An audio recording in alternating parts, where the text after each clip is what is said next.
in fact is now joining us from outside the court where the seer is going to be produced shortly. Ritu, as you were telling us a short while ago that the distance actually is not a lot. Has the seer already reached the court?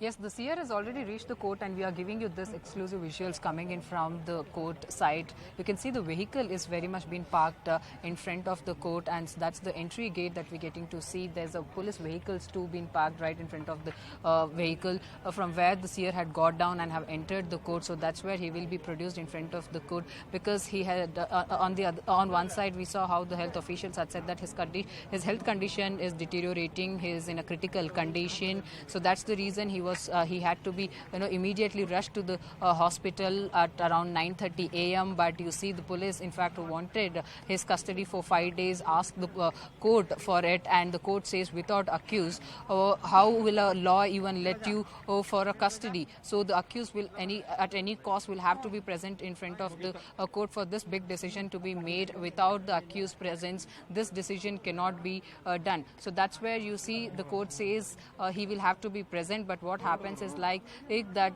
his side, the seer side's legal team, and they present a health report of the seer in front of court. But court says after looking after the health report, it's likely that the court would have seen his health report and of course would have pointed out that he is not in a critical condition and he can be presented in front of the court. He is in that condition that where he can be produced. So that would be a likely word that would have come out from the judge, and this he would have been asked to be presented, because we also saw in the visuals that how a seer came out of the ICU without even an oxygen mask or any other monitoring devices. So that also would be one of the important factor that will have to be noted here. But now here he's been produced in front of the court.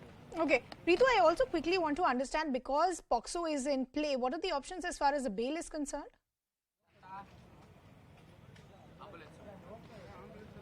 See, it is challenging. In fact, it's challenging for a bail that he will be given, because usually we have seen in the previous incidents as well in the previous cases too that bail is not that easily being given. Because he's been taken into the custody, the interrogation will have to take place at least for a few days. So these are the kind of process that we have seen in many cases with regard to this rape accused cases. So that would be in fact challenging for him to get a bail. But you see, there's another scenario that we are seeing of a ill health card that has been played, where he said that he is ill and he is going through a cardiac related issues, and his close monitoring is a need.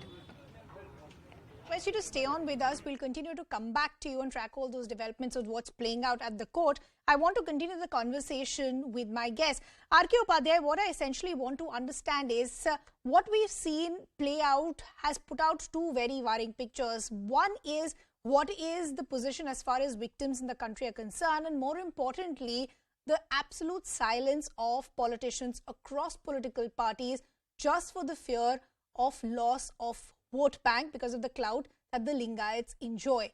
How worrying is that, the silence that we are seeing from politicians across political parties?